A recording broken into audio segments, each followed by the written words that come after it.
You are looking at Julian's pronunciation guide, where we look at how to pronounce better some of the most mispronounced words in the world, like this other curious word. But how do you say what you're looking for today? Let's learn once and for all how to pronounce the name of this Italian painter and designer of mosaics from Florence, Tuscany. If you want to learn more names of famous painters, including from the Italian Renaissance, stay tuned, I've got more. The Italian pronunciation here is Cimabue, alright? I know the spelling makes it very confusing, but a C before an I in Italian is a ch sound, okay? Like cappuccino.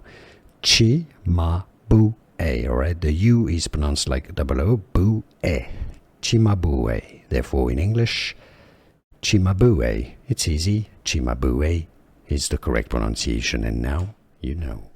Here are more videos on how to pronounce more confusing words and names too many mispronounced. Like this video if you found it useful. I appreciate your support. I'll see you soon, and thanks for watching.